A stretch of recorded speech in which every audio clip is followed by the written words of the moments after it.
Você conhece o ator Lee Min-ho? Sabe qual foi o primeiro drama que ele fez? Caso você não se lembre, Lee Min-ho protagonizou diversos doramas de sucesso, como o caso de Rei Eterno, A Lenda do Mar Azul, Herdeiros e Boys Over Flowers. Mas o ator só conseguiu chegar até aí graças ao seu primeiro drama, que se chama Romance, que é exatamente sobre isso que eu vou falar nesse vídeo. Bora lá? Oi, Dora amigos, tudo bem com vocês? Para deixar esse vídeo mais organizado, eu quero explicar uma coisinha para vocês. Esse dorama, ele não está disponível em português e nem em espanhol. Tá brincando comigo, pegadinho? Ele é um drama bem antigo e a única legenda que é disponível é em inglês. Tudo bem que meu inglês é um tanto criminoso, mas deu para entender bastante do que aconteceu ali no dorama. You front, two people, one car, one ride, alright? E por causa disso, assumindo que muitas pessoas não vão conseguir assistir esse drama, eu vou separar esse vídeo em duas etapas. A primeira é fazendo um breve resumo, sem spoilers, e a segunda eu já vou dar uma baita de um resumo. Vou contar a história todinha com um spoiler pra caramba. Então agora que eu já expliquei tudo, sem mais enrolação, bora pro vídeo.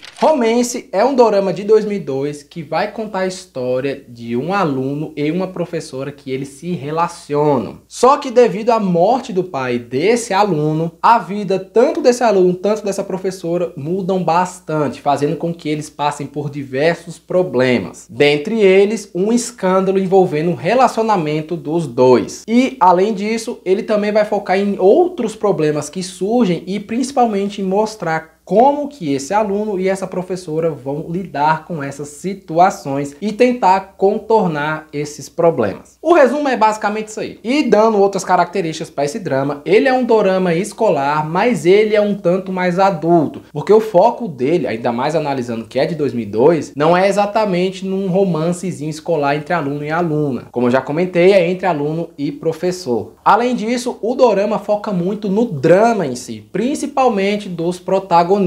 Ele foca muito em mostrar o sofrimento deles e também mostrar o sofrimento familiar. Além disso, mesmo o dorama sendo escolar, na questão do romance, ele não peca muito em colocar aquele romancezinho bem bobo, michuruca. Ele tem diversas cenas bem mais quentes em relação aos dramas escolares. Tem a cena de beijo mesmo, aquela pegação bem mais pesada. Então, caso você que não goste de dramas escolares porque é muito infantil a história, eu já recomendaria você ver. Caso você também saiba um tanto de inglês, né? Ou se você sabe coreano. E chegando agora nesse ponto, eu quero comentar uma coisa com vocês. Eu resolvi fazer um resumo que tá mais para uma sinopse da parte que é sem spoiler, por dois motivos. Um, porque o vídeo ia ficar muito grande, porque se eu for fazer um resumo sem spoiler e um outro com spoiler, o vídeo vai dar 300 minutos. E o segundo motivo é que mesmo eu contando aqui com spoiler, não vai tirar a graça do negócio. Então se você quiser ir lá assistir, não tem problema nenhum. Até porque se você tem um inglês bem melhor que o meu, o que não é tão difícil assim, você vai entender, vai querer assistir, vai gostar da história mesmo assim. Então já estão avisados, daqui pra frente vai ser com spoiler e também vai ser com seu like, que é pra você deixar aí que você ainda não deixou. Então deixa aí o seu like, se inscreve no canal também e bora aí saber como é que é essa história todinha do dorama Romance, que é o primeiro dorama do Lee Min-ho. Como eu comentei, Romance vai contar a história de uma professora que se relaciona com um aluno, em que no momento em que eles se conhecem, eles acabam fazendo isso de uma maneira bem diferente. O aluno se chama Kan-woo e ele não tem vontade nenhuma de ir para a faculdade, o que ele quer é ter uma banda. E por causa disso, o pai dele tem um certo desespero e quer que ele largue isso de fora e vá estudar e ter um futuro bem melhor. E por causa da reação do pai dele, que mostra que ele teve uma certa crise de desespero em relação ao filho, o Kan-woo resolve fazer um show em um festival para mostrar para o pai dele que ele tá assim seguindo o caminho que ele quer e que vai dar certo. Ao mesmo tempo, temos a professora chamada Chae-won e ela tem que ir a Jinhae por causa da fábrica da mãe dela. A mãe dela tem uma fábrica no setor de design de roupas. E aí, a Chae-won, junto com a amiga dela, resolvem ir até essa cidade em que, por coincidência, vai ter o festival que o Kan-woo e a banda dele também vão participar. Só que durante esse caminho, a Chae-won acaba provocando um acidente. E isso faz com que tanto ela e os amigos do Kan-woo, junto do Kan-woo, vão todos parar no hospital. Após o tempo no hospital, os rapazes vão atrás da professora para pedir uma indenização, porque eles perderam o festival e também gastaram com o hospital. mas o rostinho lindo da Chaewon faz com que o Kang-woo se apaixone ali e diga que tá tudo bem, que não precisa pagar nada. Eu achei ele muito um bobo. Ainda mais porque ela aproveitou o momento ali para fazer um doce que dizer que ela não tinha como pagar e blá blá blá. E ficou mais ou menos por isso aí. Depois disso, a professora e o Kang-woo acabam se reencontrando em um outro local, que inclusive tem até ilhas. Lá os dois se divertem bastante, parecem dois pombinhos, lindos, maravilhosos. E por consequência eles também se apaixonam. Só que aí acaba acontecendo uma tragédia. Outra, na verdade. Os dois pombinhos estão se divertindo e acabam não percebendo o tempo e perdem o momento da embarcação voltar para a terra. Então por causa disso eles vão ter que ficar na ilha. E enquanto eles esperam a embarcação do outro dia, os dois conversam mais ainda. O Kang, ele se apresenta como um cara que já terminou o exército, já terminou a faculdade e que não gosta de professora. E por causa disso, a Chaewon diz que ela na verdade trabalha num colégio, mas como uma secretária. Então os dois acabam mentindo ali um pro outro só pra se aparecerem. Porque um acabou gostando do outro e estão vivendo de aparências. Aí o Kang-woo aproveita aquele momentinho de clima que tá entre os dois e lasca um beijo na Chaewon. Sim, um beijo no primeiro episódio de dorama de 2002. Eu fiquei de cara com isso, porque normalmente isso ocorre, sei lá no episódio 15. Eu fiquei de queixo caído. Só que durante o beijo, ele acaba derrubando ali o macarrão em cima da menina, macarrão quente, queima a menina todinha, ela empurra ele e fala, não, meu filho, dá licença, sai. Aí ele sai e vê toda a bagaceira que aconteceu e cada um vai dormir pro seu canto. Basicamente é isso aí. No outro dia eles acordam e vão atrás da embarcação. E é a partir daí que tudo vai começar a mudar nesse dorama. Os dois pegam a embarcação, já chegaram na Terra e o Kang-woo recebe uma ligação que vai mudar a vida dele pra sempre. Na verdade, a vida dos dois. Na ligação, o Kang-woo descobre que o seu pai tirou a própria vida e por causa disso, vários eventos vão acontecer que vão destruir a estrutura familiar dele. E eu vou citar alguns exemplos aqui. Na cerimônia fúnebre, a mãe do Kang-woo descobre que o marido tinha um amante e que inclusive tinha um filho fora do casamento com essa mulher. E que essa mulher ainda aproveitou a situação e abandonou a criança. Uma outra coisa é que o dinheiro que era do pai se perdeu porque ele foi traído na empresa. Porque ele acabou unindo a empresa com a principal rival. Então eles não têm mais dinheiro nenhum. E por causa disso eles vão para uma região bem mais pobre da Coreia. E além disso, a professora Chai, por causa de algumas situações, ela acaba indo lá no funeral e descobre que o cara que morreu era o pai do Kang-woo. Aí a família do Kang se muda, como eu já comentei, e outros eventos continuam a acontecer. Dentre eles, a mãe do Kang quer se livrar do novo filho, a irmã do Kang sai de casa e de certa forma ela vira acompanhante de boate de luxo e o irmão dele entra para uma gangue. Então só aconteceu bagaceira na vida do cara. E por causa da mudança, o Kang, que ainda é aluno, acabou sendo transferido para um colégio que, por coincidência, é o colégio cuja Chai é professora. E só a partir disso vocês já vão entender o que vai acontecer aqui. Já fica bem explícito do que o roteirista quis fazer. E sim, é muita informação para os dois primeiros episódios, mas eu garanto para vocês que as coisas ficam muito mais interessantes e que tem muito mais babado e patifaria pela frente. Agora que os dois pombinhos se reencontraram e descobrem que um mentiu pro outro na cara dura, eles agora terão que se ver todo dia no colégio, sabendo que ambos estão apaixonados. E é bem aqui aonde a bagaceira vai começar a correr solta. O roteirista do dorama quis pegar a merda que tava no balde e jogou no ventilador e ligou, menino. Que aqui vai Ave Maria, viu? Vocês vão ver o que é discórdia. Chegando nesse ponto, vários personagens são apresentados no dorama, mas eu vou comentar só alguns aqui, que são de maior relevância. Um dos personagens é essa aí que eu vou chamar de iludida, porque ela acha que o Kang vai ficar olhando pra ela, mas coitada, só é emocionada mesmo. A outra é essa aí, que é a amiga dela, que é a Emo, por causa do cabelo dela. Elas não vão nem feder nem cheirar, mas elas vão aparecer bastante nesse dorama. A outra é a presidente da classe, que ela é meio metidinha e tal. Ela vai se apaixonar pelo Kang e vai causar muita treta com a professora, inclusive vai até gerar um triângulo amoroso. Tem uns outros aí que é os encrenqueiros, que também vão aparecer bastante no dorama. Aqueles meninos que ficam no fundão, fazendo patifaria. E tem esse aí que eu vou chamar ele de bobão. E vocês vão entender o porquê disso mais à frente, mas por agora o que vocês precisam saber é que ele é diretor da empresa da mãe da professora. E que ele também gosta da professora e que vai causar um outro triângulo amoroso. Então tem um triângulo amoroso do cara e o da menina. Também tem vários outros personagens, mas pro vídeo não ficar grande, eu vou falar só esses aqui mesmo. Voltando pra história, o Kang já não começa bem na escola. Ele arranja briga, faz confusão. Também tem umas menininhas que se interessam ali por ele. E essas cenas bem interessantes vão ocorrer diversas vezes no dorama. E vou comentar algumas aqui só pra vocês terem noção. O Kan acaba se envolvendo em briga porque ele descobre que o irmão dele entrou pra gangue, como eu já comentei. Teve um dia que o Kan colocou um banner dizendo que estava apaixonado pela professora na escola. E essa informação ela é importante. Não se esqueçam disso. E uma outra cena que também se destaca é quando o Kan e a professora, eles vão ali para um local bem mais afastado e umas certas pessoinhas filmam isso. E isso vai dar uma treta nesse dorama depois, vocês vão entender o porquê. E só pra vocês saberem, essas cenas não ocorrem nessa sequência. Só foram as cenas mais marcantes sobre as tretas que aconteceram na escola. E enquanto muita coisa está acontecendo, a mãe do Kan resolve encontrar um trabalho. Dessa forma ela trabalha tanto no setor de limpeza quanto como empregada doméstica. E isso começa a abalar no psicológico da família inteira. Um dos exemplos é que a mãe do Kan pega o novo filho, por assim dizer, e coloca ele numa casa qualquer. E aí recebe um chamado na polícia de um garoto desaparecido, e por causa que o Kan tá atrás do novo irmãozinho dele, ele acaba descobrindo aonde o novo irmão dele está, que por coincidência é na casa da presidente da turma dele. E é bem aí que começa o relacionamento entre a presidente da classe e o Kan. E bem, vocês lembram que eu comentei que o irmão do Kan, ele entrou para uma gangue? Então ele acaba sendo preso pela polícia, tanto por roubo e por agredir algumas propriedades. Além disso, a irmã do Kan é pega pelo próprio Kan em uma boate que ela estava de acompanhante. E assim, ambos saem extremamente tristes e envergonhados com a situação. Então você tá vendo que são várias coisas que ocorrem ali nos primeiros episódios que deixam o protagonista muito triste. São muitos problemas para ele resolver. E enquanto esses eventos ocorrem, a professora também não fica de fora. Várias provocações ocorrem em cima dela, principalmente por causa do boato de que ela está namorando um aluno. E aí vocês lembram que eu comentei da história do banner que o Kan fez e também da história que filmaram a professora e o Kan sozinhos? Então, tanto a iludida, a Emo e a presidente, elas filmam eles várias vezes, inclusive eles até em um hotel, e ela usa isso para jogar na internet e para tentar separar os dois. Mas ela acaba fazendo um efeito reverso, que a professora e o Kan ficam mais unidos. Só que uma forma de tentar melhorar essa situação, porque o negócio tava muito feio, o diretor da empresa resolve se casar com a professora. Mas ela acaba desistindo da ideia porque ela quer mesmo ficar com o Kan. Só que mesmo enquanto os dois estavam noivos, a professora mantinha relacionamento com o Kan e a irmã do Kan aproveitava ali o embalo e dava em cima ali do diretor. Mas isso não deu em nada. A presidente também tenta usar as armas dela contra a professora. Ela vai na polícia, diz que tá tendo um caso ali de professora com aluno, que isso era antiético, que isso inclusive deveria ser julgado por uma questão envolvendo menor de idade. Faz um inferno na vida da professora, principalmente porque ela tem vídeos e fotos. Só que a presidente também, ela dá em cima do Kan, chama ele pra sair, publica matéria no jornal dizendo que tá tendo um caso entre professor e aluno, que isso dá um babado forte nos jornais da Coreia. Mas quanto mais ela tenta separar os dois, mais ela une eles. Só que durante esses episódios, os dois vão sofrendo muito e muito. São humilhados, o pessoal fala pra caramba deles, sofrem agressões físicas. Pra vocês terem uma ideia, a polícia chega a investigar a vida da professora todinha e também na escola. Então assim, ela passa por cada tribulação que, pelo amor de Deus, tem que ter muita cabeça pra não ficar doido. E a situação só não fica pior porque o ex-noivo da professora acaba ajudando em diversas situações. E as amigas dela também. Só que mesmo com essa ajuda, a bomba estoura, as famílias descobrem o que estava acontecendo e tudo vai se acabar por aí. A professora é demitida do colégio, a família troca a professora de lugar e os contatos dela também e enviam ela para Paris para passar ali uns 3 anos estudando. Inclusive a cena em que a professora e o Kan conversam ali dando a despedida entre os dois é muito triste. Meu Deus do céu. Esse dorama conseguiu fazer umas cenas que é pra doer o coração, viu? E inclusive a cena fica mais tensa ainda porque um acaba fazendo uma promessa pro outro, que eu vou comentar mais à frente. Após toda essa patifaria, o dorama dá a entender que 3 anos se passaram e tá todo mundo diferente. Todo mundo mais bonito, com corte de cabelo bem melhor, menos o menininho, coitado, que ficou parecendo que botaram uma coisa na cabeça dele e passaram a máquina. A presidente da turma tá de rolo com o Kan, ela agora estuda direito. O Kan agora ele é um cara que faz jeans. O diretor ainda continua apaixonado pela professora e a irmã do Kan continua dando em cima do diretor. Inclusive ela acaba engravidando dele, mas os pais da professora querem casar o diretor com a filha deles e nem tava sabendo disso. Mas calma que eu vou contar o que vai acontecer com isso aí. Vocês estão vendo que é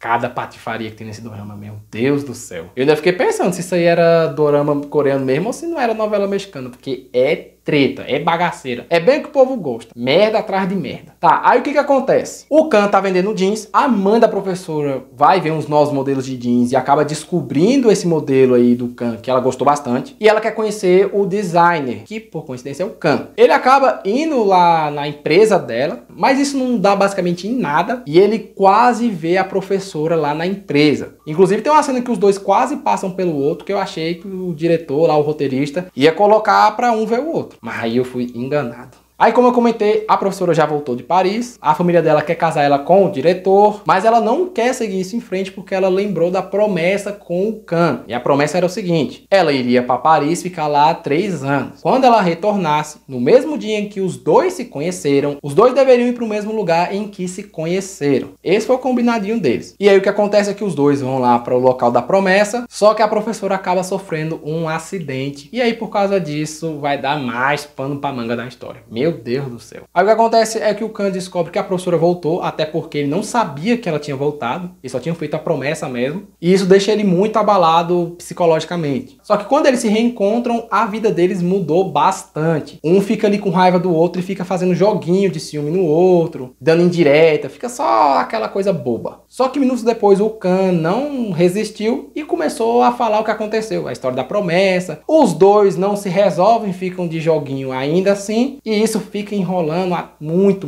tempo. E aí os dois vão começar a se entender por causa de alguns eventos que eu vou comentar aqui agora. O primeiro é que o Kan descobre que a irmã dele tá grávida do diretor, que deixou ele muito puto. E a segunda vez que eles começam a realmente ficar bom é quando o Kan vai lá no ensaio fotográfico do diretor com a professora e o bicho desce a porrada no caboclo e aproveita o embalo e pega a professora vestida de noiva e leva ela. E aí esses dois finalmente vão começar a se entender, graças a Deus. Aí após isso, um monte de coisa vai acontecer. O casamento do diretor com a professora vai por água abaixo. Ele tenta matar a criança dele, que tá na barriga da irmã do Kan. O diretor é demitido da empresa. E por fim, o Kan descobre que a professora foi sim pro local da promessa, só que ela sofreu um acidente. E ela também descobre a quantidade de mensagens que o Kan mandava pra ela pelo telefone, que ela acabou ficando sem ele. Aí finalmente os dois pombinhos começam a se dar bem. A presidente desiste do Kan. O diretor se ferra, como eu já comentei, ele tentou aplicar outros golpes em outras pessoas e não dá nada certo pra ele. Ele acaba admitindo o erro que ele fez, pede desculpas e aí ele meio que transforma da água pro vinho. Virou um outro homem. A irmã do Kan consegue se dar bem. O irmão do Kan vira agora um lutador de boxe. A Emo entra na banda de música, que era do Kan, e ela também vai trabalhar num orfanato. A família do Kan também descobre o real motivo da morte do pai, que isso tudo tava a ver com a traição que o diretor tinha feito. Aí o pessoal vai pedindo desculpa pro outro, vão reconhecendo erros, vai acontecendo muita coisa bacana. E uma outra coisa que também ocorre é que os dois pombinhos vão experimentar as cenas mais bonitinhas e nostálgicas que tem. Eles vão pro colégio na qual eles passaram um grande tempo juntos, e lá eles relembram vários momentos nas quais eles passaram juntos. Inclusive o Kan canta uma musiquinha pra professora enquanto ele vai em direção a ela. E aí o dorama vai terminando com várias dessas cenas bem bonitinhas. Uma outra cena que também marca um pouco é a cena que o Lee Min-ho aparece. E nesse momento eu preciso ser bem honesto com vocês. Eu assisti o dorama, não foi só uma ou duas vezes, eu assisti ele 3. Tudo isso para encontrar a cena do Lee Min-ho. Eu vou dizer que eu não consegui encontrar porque a qualidade das filmagens não é boa, ela é bem ruim mesmo. E pelo que eu pesquisei, porque em vários sites, em vários portais bem honestos, falam que o Lee Min-ho aparece sim nesse drama, que é o primeiro dorama que ele participa. E pelo que eu entendi, baseado nas minhas pesquisas, o Lee Min-ho ele aparece numa cena no episódio 3. Eu assisti o episódio 3 diversas vezes para encontrar a cena, não consegui encontrar, mas eu acredito que ele esteja em alguma dessas cenas aí que eu estou mostrando no vídeo. Então assim, eu peço desculpas por não ter encontrado a imagem dele, mas eu estou explicando o porquê disso. Mas caso você queira saber mais sobre a carreira do Lee Min-ho e entender como ele saiu do dorama Romance e conseguiu escalar sua carreira se tornando um super